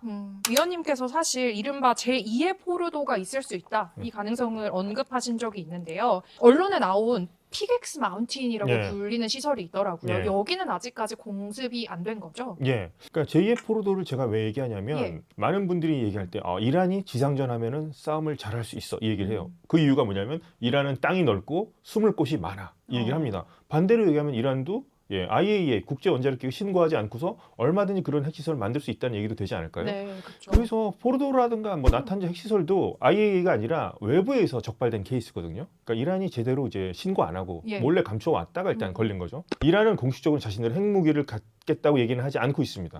대신 핵무기를 만들 수 있는 능력은 가져야 된다. 네. 이게 무슨 얘기일까? 그래서 참 핵무기를 만들 수 있는 그러니까 수주 안에 만들 수 있는 능력은 우리가 가져야 된다. 그 정도의 우라늄 농축 기술은 가지고 있어야 된다. 이게 참 애매한 발언이긴 해요. 민간용보다는 필요 이상의 핵시설을 만들고 있는 것도 사실이죠. 나탄즈, 이스파한, 포르도가 제일 유명하지만 피켓스 마운틴, 그러니까 곡괭이산이죠. 거기에 새롭게 지금 엄청난 높이 1608m라고 좀 드러났는데요. 그 안에다가 이제 또 깊게 땅을 파서 포르도보다 더 깊은 튼튼한 안반 안에다가 지금 뭐 핵시설을 만드는 게 아니냐 얘기가 나오고 있는데 아직까지 확실하게 거기서 어떤 원심 분리라든가 어떤 핵시설을 하는 정황은 드러나고 있지는 않은 것 같습니다. 그래서 아마도 미국과 이스라엘이 이번에 공격을 하지는 않은 것 같고 대신 그 전에 아주 유명한 시설들 나탄즈, 포르도, 이스파한 이런 데를 아마 집중적으로 공격한 것 같기는 한데요. 계속 말씀드렸다시피 지하 안반 안에 어떤 핵물질이라든가 원심 분리가 있어서 그것을 완전히 파괴했는가에 대해서는 여전히 의문점으로 남는 점입니다. 자료 찾다 보니까 이런 일이 있었더라고요. 가자 전쟁 때 이스라엘이 하마스 땅굴 때문에 굉장히 고전을 했는데요. 이때 어떤 전술을 썼었냐면 500km짜리 지하 미로에 펌프 7대로 바닷물을 막 퍼넣은 거예요. 지하 시설을 잠기게 하려고. 그렇죠. 이게 성공을 했었나요? 그게 생각만큼 성공하지도 못했고 그게 좀 이제 인도주의적으로 이제 비난을 받을 수 있다는 거죠. 그 밑에 이제 하여튼 하마스 인질들이 잡혀 있구나. 인질들도 있을 수 있고 그때만 해도 그랬었죠. 그래서 바닷물을 버가지고 아예 그냥 못 나오게 한다던가 아니면 뭐 콘크리트를 부어버린다던가 뭐 이런 얘기까지 있었는데 바닷물을 이렇게 막 불 경우에는 주변에 어떤 농지라든가 토양까지도 이제 오염이 될 수 있다. 뭐 이런 비난이 있었던 것도 사실입니다. 그 안에 오염 물질들이 있고 뭐 화약 약품들도 많으니까. 그렇죠. 그래서 그런 부분도 있고 그게 또 이스라엘도 아마 파악하지 못할 겁니다. 완벽하게는 이 터널 같은 것들이 어떻게 보면 두더지 땅굴처럼 이렇게 막 얽혀 있는 것이고 정말 거미줄처럼 안에가 도시로 연결되어 있다 보니까 이거를 뭐 이스라엘 측에서도 완벽하게 차단하기는 쉽지 않을 겁니다. 이란은 아마도 북한으로부터 배웠을 가능성이 매우 높긴 합니다만 이란이 북한한테 배웠다는 증거가 있나요? 우선 북한과 이란 간의 관계를 보면은요, 우리가 생각하는 것보다 훨씬 친합니다. 1980년대 이란 이라크 전쟁이 있었을 때도 북한과 이제 이란이 교류를 했었고요. 북한의 미사일 기술 같은 것들이 이란으로 대거 이제 전수가 된 정황들이 있습니다. 그리고 조선광업 개발 무역회사라는 곳에서 아마도 이란의 땅굴 같은 것들을 직접 만드는 광업 무역회사. 무역회사. 북한은 6.25 전쟁 때 미국으로부터 공습을 엄청나게 많이 받았죠. 그래서 지하화하는데 저 어렸을 때만 해도 땅굴 같은 거 북한에 많이 판다고 막 얘기하고 그랬었거든요. 제1땅굴, 제2땅굴 그렇죠. 같은 데 가면은 견학 갈 수 있어요. 다 봤는데 엄청 단단하게 잘 파놨더라고요. 그건 이제 남침을 위해서 이제 판 거라고 볼 수 있지만 북한 본토 안에서는 서로 연결해가지고 이제 지하 요새를 만들었다는 건데 그 기술이 이제 북한에서 이란으로 갔다는 점을 들 수 있겠고요. 그리고 이제 제가 또 말씀드리고 싶은 건 알리 하메네이가 해외에 나간 적이 없어요. 1989년 이후로 최고 지도자가 되기 전에 대통령이었거든요. 그때 마지막으로 방문한 방문지가 북한이었습니다. 아 그래요? 북한 김일성이랑 서로 손 잡고 엄청나게 친했었습니다. 그때 사진은 기억이 나요. 그러니까 혈맹이에요 둘이.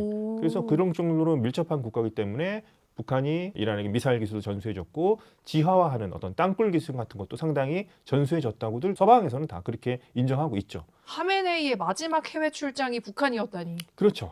김일성을 만났었어요. 그러니까요. 그래서 엄청나게 둘이 이제 친한 국가라는 사실도 좀 이제 염두에 둘 필요가 있겠죠. 지금 아마도 미사일 시티도 그렇고 핵시설도 그렇고 상당히 지화되어 있을 것이고 우리가 모르는 곳에 이란 땅이 우리 대한민국 면적의 16배가 넘다 보시면 됩니다. 그렇게 커요? 네, 그렇게 큽니다. 그리고 험준한 산지 같은 거, 뭐 자그로스 산맥이라고 엄청난 큰 산이 있죠. 그런데 뭐 계속해서 이런 지하 기지 같은 걸 만들려면 아무리 미국이 지상군을 투입하지 않고 공습 협상만으로 하고 있는데 그럴 경우에는 이란을 만약에 전쟁으로 굴복시키는 데는 상당히 또 한계가 있지 않을까 생각해 볼 수 있는 문제죠. 사실 위원님이 이란 현지와 직접 대화를 하고 있는 전문가시잖아요. 이런 주민들은 지하시설이 있는지 전혀 모르는 거죠? 이거는 그 뭐 극비에 해당되는 그쵸. 사항이고요. 오히려 우리 한국인들이 뉴스를 통해서 더 아는 정보가 더 많을 수도 있을 겁니다. 한 가지 이제 분명한 것 중에 하나는 지금 미국과 이란 간의 협상의 문을 열어놓고 있는 상태라 볼 수 있겠죠. 네. 근데 자, 우리가 협상할 때 보통 반대하는 쪽은 되게 강경파들이 반대한다 생각하죠, 이란에. 네, 보통 그럴 것 그렇죠. 같아요. 뭐 반대하는 이유는 뭐냐면 다 그렇게 얘기하잖아요. 아, 우리가 전쟁에서 이기고 있는데 왜 우리가 협상을 하느냐. 우리는 아직 더 미사일도 있고 우리가 반항할 능력이 있다. 예, 이렇게 얘기하죠. 핵 능력도 우리가 있는데 이걸 왜 우리에게 미국에게 넘겨주냐 이런 네. 얘기인데요. 강경파들도 협상에 반대하지만 반체제파들이 있었죠. 1월 달에 반정부 시위가 있었습니다. 저는 그거 민주화 시위라고 부를 수 있다고 저는 생각해요. 네. 자유, 인권, 존엄, 그다음 여성 뭐 이런 것들을 위해서 국민들이 나온 시위였었죠. 많은 사람들이. 네. 그 사람들이 이제 외쳤지만 결국에는 1월 8일과 9일에 엄청난 정부의 유혈 진압에 의해서 지금 잠잠한 상태라고 볼 수 있겠는데요. 그 친구들도 협상 반대합니다. 근데 그 친구들은 왜 반대를 해요? 그러니까 많은 사람들이 생각할 때는 예. 협상이 되면 돈도 들어오고 경제가 풀리지 않겠냐? 자유화가 되니까.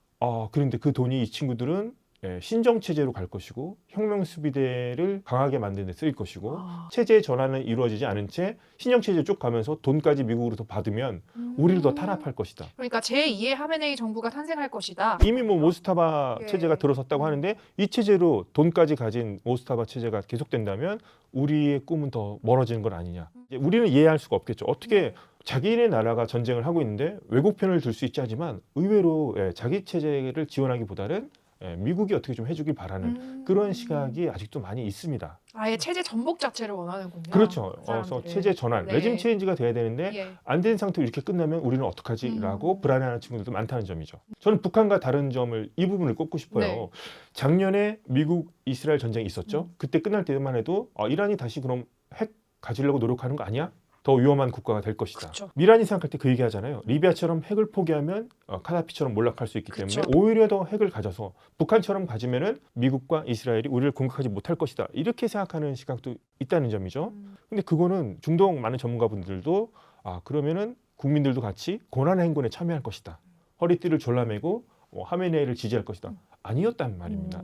국민들은 그렇게 생각하지 않았고요. 12월에부터 해서 1월 달에 그런 시위가 나왔었죠. 그래서 많은 분들이 생각할 때 이란이 되게 일치 단결돼 있어가지고 허리띠를 졸라매고 미국에 맞서 싸울 것이다. 그게 아니라는 점이죠.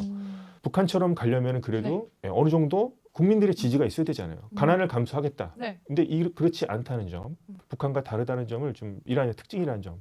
계속 나오는 게 드론을 좀 많이 사자. 예. 드론이 너무너무 효과적이었다라는 건데 이란이 샤헤드 드론이 진짜 싸잖아요. 예. 쉽게 생산이 가능한가 보죠?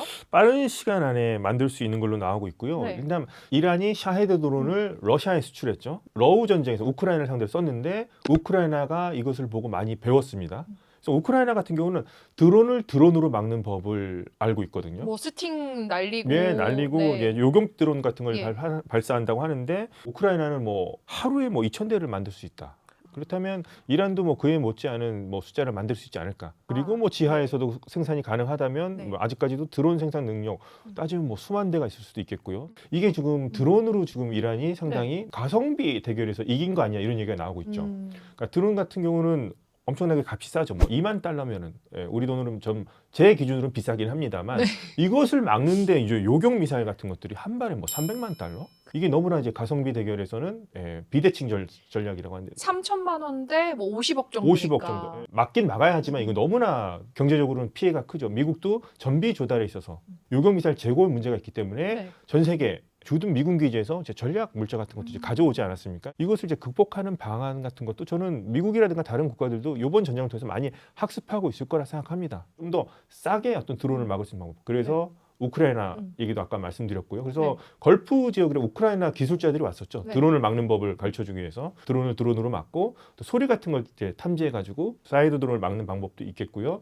그다음에 아직까지 이제 실전 검증을 조금 더 해봐야 될 것 같은데 이스라엘에서 이제 아이언 돔에 의해서 아이언 빔이라고 하는 레이저 요격 시스템을 만들었죠. 레이저로 하면 $2면 가능하다고.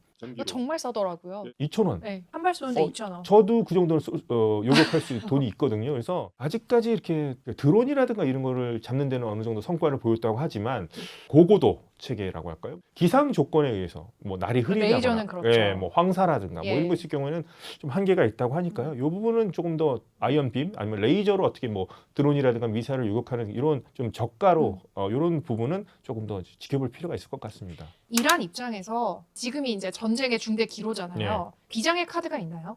비장의 카드라고 한다면은 네. 자신들이 말하는 이제 고체 연료를 탑재한 초음속 탄도미사일 같은 것도 있죠. 그다음에 거리로 치고 이제 뭐 파괴로 치면 호람시아르라는 시리즈도 있고 그래서 여러 이제 탄도미사일을 아직까지는 뭐 자신들이 아껴두고 있다. 뭐 세질은 얼마 전에 발사된다고 하면서 지금 영상을 봤는데 앞에 있는 사람이 손을 들더라고 이렇게. 세질 발사할 네. 때 앞에 있는 사람이 손을 이렇게 들어요. 아, 그래요? 그게 연출된 거 아닙니까? 그게? 그쵸. 누가 미사일 발사되는데 그걸 해요?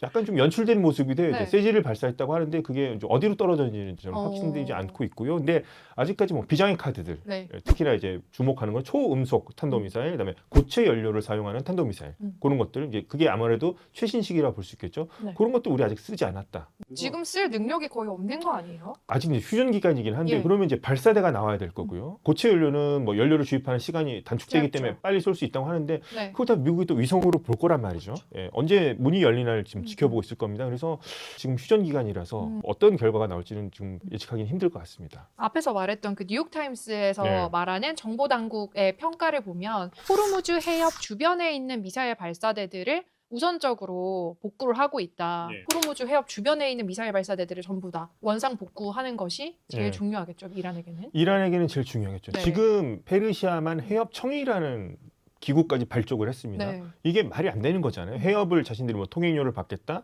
지금 바꿔서 통행료는 좀 심하니까 뭐 보험 형태로 받겠다. 그러니까요. 이거는 좀 말이 안 돼. 이거는 네. 미국 이란 전쟁의 틀로 보면 안 되고 이건 국제사회가 이건 나서야 될 문제라고 저는 생각을 합니다. 뭐 위안화, 일본 돈도 받을 수 있게 네. 계좌 다 터놨어요. 오히려 자신들이 안전 보장을 위해서 한다는데 오히려 혁명수비대가 거기서 사라져 주는 것이 더 저는 페르시아만 맞다. 항행을 위해서는 더 안전한 거라고 네. 저는 생각을 합니다. 그런데 이것을 위협하기 위해서는 결국에는 고속정이라고 하죠. 고속정도 있어야 될 것 같고요. 뭐 잠수함도 지금 뭐 준비해 놨다고 하고 그 가장 위협스러운 것 중 하나가 호르무즈 해협 해안지대에 있는 드론과 미사일 어떤 기지 같은 것들이 있겠죠. 그걸 복구한다는 것은 반대로 얘기하면 미국이라든가 이스라엘이 만약에 전쟁을 시작한다면 그 부분을 다시 공격할 가능성이 매우 높겠죠. 얼마 전에 네. 호르무즈 해협 세척 일부러 미국이 프로젝트 프리덤 하면서 예. 구축함 세척 이렇게 지나갈 때 예. 이란이 일단은 반격을 했었죠. 그때 일부러라고 저는 보거든요. 아, 그게 일부러 한 거라고 생각하세요? 저는 일부러 한 거라 생각합니다. 어떻게 나오는지 한번 보기 위해서 한 네. 거라 생각하고요. 그러면서 미사일이라든가 드론이 발사되는 위치가 어디니 확실하게 이제 파악을 했다고.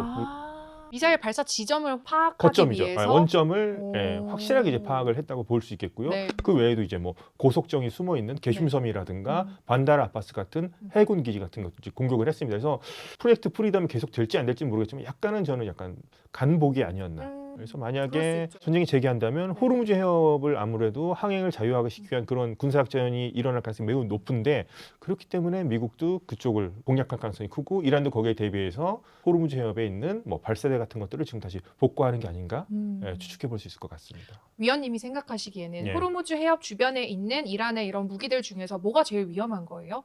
고속정을 봤는데요. 예, 보셨어요? 직접?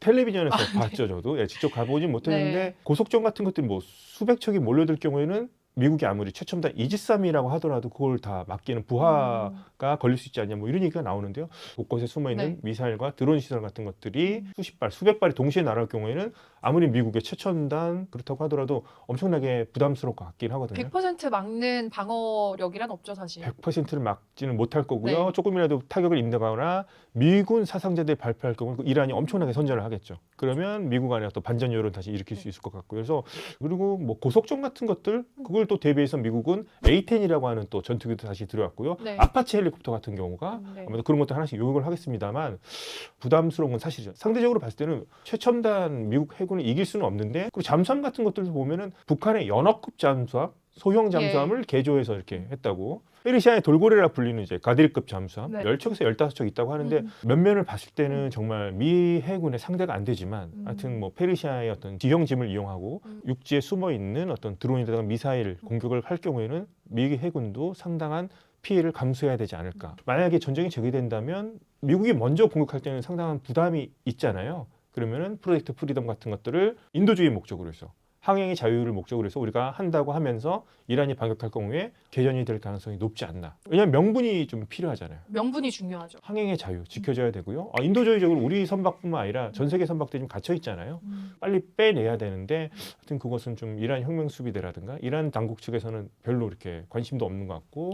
위원님은 예. 프로젝트 프리덤이 만약에 실제로 현실화된다면 예. 이란이 무조건 공격을 할 거라고 생각을 하세요? 본인들이 지금 자신들의 주권의 영역이라 생각하고 예. 통제할 수 있는 해협 범위도 좀 점점 늘리고 있지 않습니까? 네. 그러면서 돈도 받아야 되고 뭐 안 그러면 뭐 케이블까지 끊겠다 이런 얘기까지 나오는데요. 그거를 만약에 눈을 뜨고 만약에 지나치게 된다면 이란으로서도 체면이 서지 않는 일이 되겠죠. 그리고 제가 이제 우려하는 것 중에 하나는 네. 뭔가 지금 이란 안에서 예. 자기들 부서들끼리도 손발이 안 맞는 느낌이 들어요. 그거는 맞는 것 같아요. 예. 외무장관 다른 얘기하죠. 그래서 약간 이제 좀 체제 친화적인 시각에서는 이게 고도의 역할 분담이다. 근데 역할 분담 치고는 저는 상당히 좀 허술한 부분이 있다고 생각하거든요. 이번에 나무호 우리 피격된 거 아직까지 확실한 증거로서 이란이라고 100% 단정 지을 수는 없겠습니다만 이란의 소행이 이미 거의 뭐 저는 99%라고 저는 다른 사람일 수가 도저히 없는 상황이죠. 예. 뭐 아니라면 뭐 이란의 지원을 받는 뭐 민병대, 그렇죠. 뭐 그 정도는 어쨌거나 이란을 떼고 생각하기는 힘든 부분이긴 하죠. 외무부도 처음에는 몰랐을 것 같기도 해요. 제가 봤을 때. 그랬을 수도 있겠네요. 예, 진짜 우리가 공격을 한 건지. 그리고 지금 통제 예. 자체가 정부 아래에 원래 일단은 외무부가 있어야 되거든요. 그랬는데 지금 뭐 혁명수비대 눈치를 보는 조직으로 저는 상당 부분 전락한 부분도 있고 그리고 혁명수비대도요. 자신들은 되게 머리가 좋다고 생각해서 쪼개놨어요. 지휘체계를. 이거 모자이크 교리라고 하는 걸로 해서 31개 지역이 있는데 그걸 다 쪼개놨습니다. 그러니까 전체 통제하는 뭔가 탑 조직이 없는 거잖아요. 중앙 집권 체제가 아니라 예. 지방 분권으로 나눠놨어요. 그래서 이란이 자랑하는 게 우리는 목이 잘려도 머리가 잘려도 팔다리는 살아있다. 팔다리 살아있다. 그게 문제가 뭐냐면 중앙에서 통신 같은 것들이 제대로 전달되지 않을 경우에 현장의 혁명 수비대 같은 경우는 전혀 다른 방향으로 행동할 수 있다는 점이 되겠죠. 그러니까 휴전이 처음에 됐을 때도 중앙 테헤란에서는 다 알겠죠. 일단은 외무부랑 얘기하고 다 해겠어요. 그랬는데 현장에 있는 혁명 수비대까지 전달되는데 하루가 걸렸다는 얘기가 있습니다. 테헤란에 있는 혁명 수비대는 알고 있었는데 각 지역에 있는 혁명 수비대는 전혀 모르고 있었다. 전혀 모르고 있었다는 얘기. 그럼 계속 공격을 할 수밖에 없겠죠. 그렇죠. 아니 근데 그게 가는데 하루나 걸려요? 통신으로 하면은 다 빠르죠. 근데 미국이 도감청을 하고 있고 통신 같은 것들을 자유화할 수 있게 전자기기 같은 걸 사용할 경우에 이스라엘이나 미국에서 참수될 가능성이 높지 않습니까? 그렇기 때문에 일부러 또 쪼개놨는데 그것의 이제 부작용들도 저는 만만치 않다 생각합니다. 그러네요. 예전에 튀르키예한테 미사일이 3발이 날아간 적이 있었습니다. 그거 혁명수비대가 한 거거든요. 그다음에 외무부가 나와서 수습을 해요 항상. 그런 거 보면은 뭔가 지금 혁명수비대와 외무부 간에도 좀 손발이 안 맞는 것 수도 있고요. 또 혁명수비대 안에서도 중앙의 혁명수비대와 현장 혁명수비대 간에서 어떤 의사소통이 잘 안 되는 부분도 있지 않나. 지금 이제 미국이 해상 역봉쇄를 하면서 돈이 지금 안 들어오고 있잖아요. 그 돈으로 지금 혁명수비대 월급도 줘야 되는데 1차 자원 배분은 우선 혁명수비대한테 가겠습니다만 이 해상 역봉쇄가 만약에 전쟁이 일어나지 않고 계속된다면 어떻게 될지. 과연 시간이 이란의 편일까요? 저는 그것에 대해서 상당히 좀 회의적입니다. 시간은 이란의 편이 아니다. 저는 그렇게 생각합니다. 그러니까 이란은 체제가 버틸 수 있다. 뭐 제재를 받으면서 그동안 살아오지 않았냐. 뭐 저항 경제가 있다 하지만 이렇게까지 혁명 수비대의 수입원에 직접적인 타격을 주는 혁명 수비대는 그동안 그림자 선단 이용해서 중국에 밀수출해가지고 그 돈으로 자신들이 사업도 확장하고 원유 수입 같은 걸 노렸었는데 역봉쇄하면서 석유 수입의 차질을 받고 있는 게 혁명 수비대고요. 이렇게까지 제재를 받아본 적은 단 한 번도 없었다. 전무후무한 최대의 어떤 위기에 봉착해 있는 것도 사실이고요. 혁명 수비대 지도부도 현재 뭐 분열되어 있는 조짐들이 나오고 있는데 이란 국민들은 변수 생각 안 하잖아요. 가만히 있을 것이다라고만 생각하고 있지 않습니까? 너무 혁명 수비대가 세니까요. 맨날 그 뭐 합동군사본부 사령관 뭐 대변인 그 사람 얘기만 나오죠. 듣고 아니면 외교부 대변인 아니면 뭐 이란 국영 TV 방송 내용만 보니까 이란 사회 내부에서 어떤 변화 같은 것들도 일단 변수로 생각할 필요가 저는 있다고 생각합니다. 밑에서부터 들불처럼 일어나면 이것 또한 막을 방법이 없을 것이다. 아직까지는 나올 수가 없는 상황이죠. 왜냐하면 지금 전시 체제지 않습니까? 이미 1월 달에도 유혈 진압했었고요. 전시 체제 되면서 지금 사형 집행 건수가 엄청나게 늘어나고 있습니다. 많이 죽었어요. 그때 레슬링 선수도 그렇고. 네, 그렇죠. 예. 미성년자였잖아요. 지금 엄청나게 많이 사형 집행하고 있고요. 어린 아이들까지도 현재 뭐 자원 입대 연령을 낮추겠다. 네. 뭐 12살까지 낮췄다고 하는데 그 친구들한테 하는 임무가 주민들 통제하라는 겁니다. 그러니까 혁명수비대 산하에 마시즈라고 하는 민병대 조직이 있거든요. 네. 그게 시위 진압하고 시민들 감시, 순찰하는 업무를 하는데 그걸 이제 소년들한테 하게끔. 12살이면 사실 제가 첫째가 10살이거든요. 그런 거 한다고 생각하면 진짜 끔찍해요. 그거는 뭐 문제가 많은 거죠. 인도주의적으로 봤을 때도 국제법적으로도. 그래서 그렇게 한다면 뭔가 지금 이란 안에서도 내부의 어떤 움직임에 대해 상당히 민감하게 반응하는 거라고도 볼 수 있겠죠. 그리고 방송에서 얼마 전에 뭐 총 쏘는 걸 막 가르치고 앵커한테 와가지고 예. 분해하는 법 가르쳐주고 예. 있더라고요. 이 채널 A에서는 그런 거 안 하잖아요. 뉴스 시간에 이렇게 총 쏘고 이런 거 안 하잖아요. 큰일 나죠. 예, 그럼 못 하지 않습니까? 네. 근데 그거를 자랑스럽게 한단 말이에요. 저는 이런 비유 들어도 될까 모르겠는데 태평양 전쟁 말기 일제 군국주의 마지막 광기를 보는 듯한 비슷한 것 같아요. 일제도 막 학생들 동원하면서 죽창 훈련 시키고 뭐 이런 식으로 그다음에 일본도 뭐 가미가제 뭐 이런 거 강요한 거 했었는데 저는 그런 부분이 약간 좀 이렇게 중첩돼서 보이는 것 같아서 약간 데자뷰 같네요. 진짜. 데자뷰 같고 저는 상당히 좀 소름이 끼치는 네. 그런 부분이 많이 있었습니다. 그래서 그만큼 이란이 자신들은 결사항전을 주장하고 본토에서 한번 붙어보자 이런 얘기를 하는 것 같은데요. 그만큼 이란 사회 내부를 어떤 단속하기 위한 그런 점도 있지 않나. 그렇게 저는 생각하고 있습니다. 위원님 말씀 듣다 보니까 진짜 예. 이란이 막다른 길에 와 있다라는 생각이 확 드네요. 저는 이란이 자꾸 이제 뭐 저항을 통해서 한다고 하지만 이란의 진정한 저항 정신은 아마도 미국에 맞서서 이렇게 싸우는 이런 자신들의 특권을 지키기 위해서 혁명 수비대 저는 이권 수비대, 특권 수비대라고 저는 생각하거든요. 그런 것이 저항이 아니라 네. 지난 1월 거리를 메웠던 일반 시민들의 목소리 그것이 저는 진정한 이란의 저항 정신이라고 생각합니다. 네, 지금까지 김덕일 고려대학교 중동이슬람센터 연구위원님과 함께 이란의 드론, 미사일 그리고 군사력의 실체를 탈탈 한번 풀어봤습니다. 위원님 오늘 나와주셔서 감사합니다. 감사합니다. 오늘 첫 소식입니다. 자, 이란 공영방송이 요르단 미 공군 기지를 폭격했다면서 공개한 영상입니다. 유성이 떨어지듯 미사일이 떨어지고 굉음과 함께 폭발이 있는 모습인데요. 거대한 불기둥 그리고 불꽃이 사방이 튀는 영상을 공개한 겁니다. 휴전 결렬 이후에 전쟁이 다시 시작이 됐죠. 미국과 이란의 무력 충돌이 본격화되고 있습니다. 연 이틀 미군 사망자도 나왔는데요. 미 중부사령부는 이란의 공격으로 요르단에서 미군 2명이 숨지고 1명이 실종됐다고 발표했습니다. 바로 다음 날에는요, 이라크에서 이란 드론 불발탄을 처리하던 미군 1명이 또 숨지는 등 추가 인명피해까지 잇따르고 있습니다. 자, 사실상 휴전 파기 이후에 첫 미군 사망자인데요. 그것도 연이틀 사망 소식이 전해지고 있어서 앞으로 전쟁 더 격해지는 것 아닌지 우려되고 있습니다. 전문가와 몇 가지 짚어보도록 하겠습니다.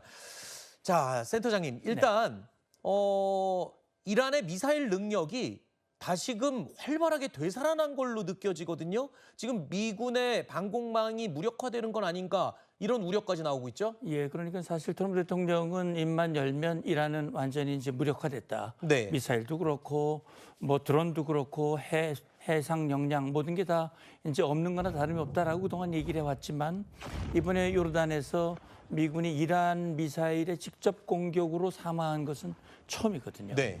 그렇기 때문에 저는 요르단이 이란으로부터 꽤 거리가 멉니다.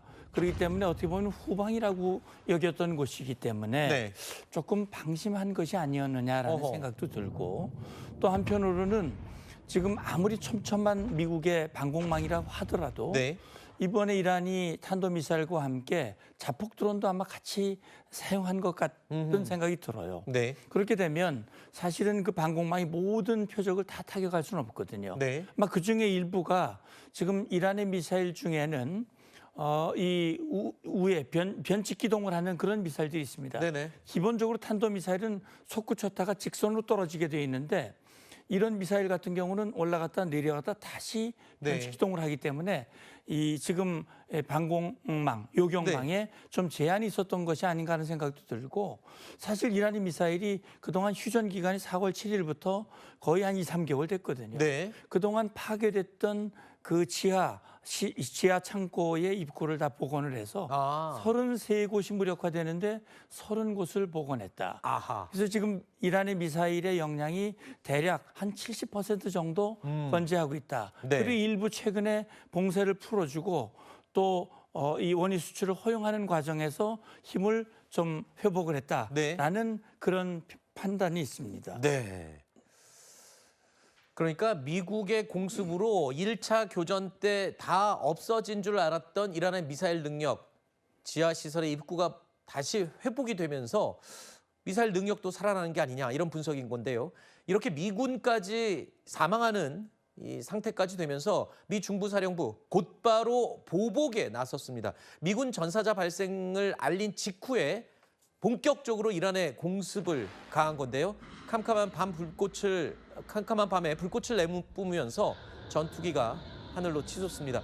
섬광이 번쩍 일고 먼지 구름이 사방으로 피어오르는 모습인데요. 자, 이렇게 일주일이 넘게 야간 공습으로 보복 공격을 감행을 한 겁니다. 문제는 이란도 공세 수위를 높이고 있는 거죠. 쿠웨이트 소재 미군 기지 2곳에 자폭 드론 공격을 가했고요. 이란 최고 지도자 모스타바 미국을 대악마로 지칭을 하기도 했습니다. امروز شیطان بزرگ بار دیگر چهره واقعی و بدون نقاب خود را آشکار کرده با این حماسه نقض عهدهای مکرر شیطان بزرگ نسبت به تفاهمنامه امضا شده بین رئیس جمهوران ایران و آمریکا 이란 지도자가 미국, 특히 트럼프를 대악마로까지 얘기를 했는데 그도 그럴 것이 전쟁 초기에는 그래도 트럼프 대통령의 지시가 주요 시설들은 그렇게 폭격을 하지 않았거든요. 근데 이번 공격은 좀 의미가 달라졌습니다.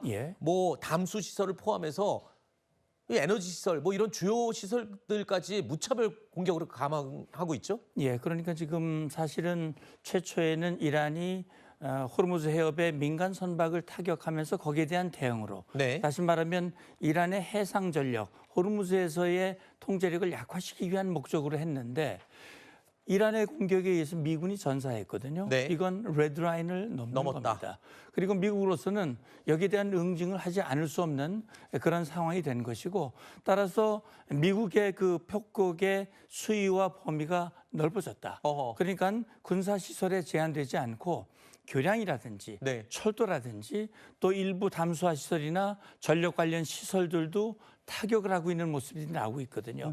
결국은 이참에 이 군사력뿐만이 아니라 전반적으로 이란의 역량을 약화시킴으로써 이란이 더 이상 호르무즈뿐만이 아니라 미국의 요구에 순응하도록 하기 위한 그런 여건을 만들겠다라는 것이고 사실은 미국이 이런 공격을 개시한 것은 MOU를 타결을 했지만 이란이 MOU를 이행할 의지가 없다라고 하는 판단이 가장 중요한 것이고 거기에 더 이상 휘둘리지 않겠다라고 하는 것이 지금 미국의 판단이라고 생각이 듭니다. 이란이 아무리 맷집이 좋다고 해도 이렇게 반복적으로 타격을 당하게 되면 결국에는 뭐 절체절명의 위기에 봉착할 수도 있는 그런 상황인 것 같은데 또 한 가지 이 전쟁 초기에 미국이 이러지도 저러지도 못했던 이유가 이란이 호르무즈 해협을 봉쇄했기 때문이잖아요. 지금 다시 호르무즈 해협 재봉쇄 움직임이 일고 있는데 처음 봉쇄했을 때와 지금은 사정이 많이 다르다고요? 그럼요. 그러니까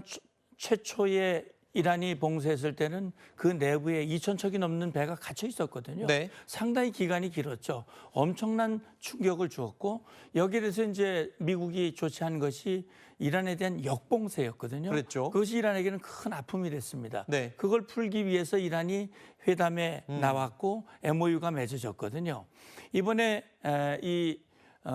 이번 MOU가 흔들리게 된 이유는 사실 이란은 뭐 트럼프 대통령을 신뢰할 수 없다고 얘기를 하지만 MOU를 먼저 위반한 것은 이란이거든요. 그런데 사실 호르무즈 해협의 통제권을 핵보다도 중요하다고 얘기를 했고 그걸 좀 가지려고 하는데 이 통제권이라고 하는 것은 말로만 되는 게 아니거든요. 그렇기 때문에 이란이 이번에 다시 봉쇄를 했고 미국도 역봉쇄를 했습니다. 그리고 1차 때보다 미국이 더 강력한 힘으로 호르무즈에 대한 이 통제권을 가지고 이 통항을 이어가고 있기 때문에 이란이 원하는 그런 상황, 다시 말하면 호르무즈를 다시금 통제 카드로 사용하려고 하는 그런 시도가 먹히기는 쉽지 않다 이런 생각이 드는 겁니다. 그렇군요.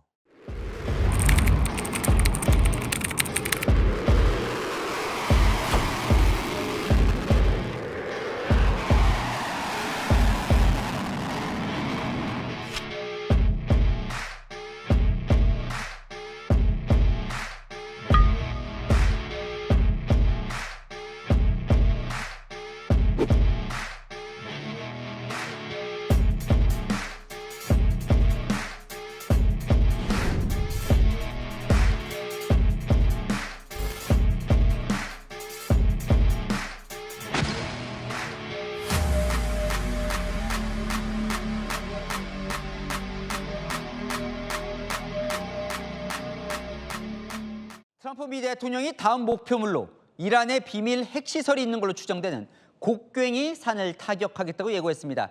자, 위에서 보면 곡괭이처럼 보인다고 해서 이 높은 바위산, 곡괭이 산으로 불리는데 그 약 100m 밑에 핵시설이 있다고 의심이 됩니다. 이란은 이곳을 공격할 경우 중동 내 모든 미국 자산을 공격하겠다고 맞받아쳤습니다. 워싱턴에서 정다은 특파원이 보도합니다. 드론 발사대로 추정되는 장비 여러 대가 순식간에 폭파됩니다. 미군 중부사령부가 11일째 야간 공습을 이어간 가운데 트럼프 미국 대통령이 핵시설로 추정되는 이른바 곡괭이 산을 곧 타격하겠다고 밝혔습니다. We'll be hitting that area probably pretty soon, and there's not a thing they can do about it. 곡괭이 산은 이란 중부 나탄즈 핵시설에서 2km 떨어진 곳에 위치했습니다. 이란이 핵 원심 분리기를 은닉한 것으로 추정되는 곳입니다. 트럼프는 핵과 관련한 장소는 어느 곳이든 매우 강력하게 타격할 것이라고 강조했습니다. 또 의미 있는 협상 준비 전까진 이란과의 대화에 관심이 없다고 선을 그었습니다. They want to desperately meet, and until they're ready to meet in a meaningful way, we have no interest in even. 이와 관련해 이란군은 성명을 내고 미국이 핵시설을 공격할 경우 미국의 모든 자산을 비롯해 동맹국의 자산 전체가 공격 대상이 될 거라고 맞섰습니다. 워싱턴에서 채널A 뉴스 정다은입니다.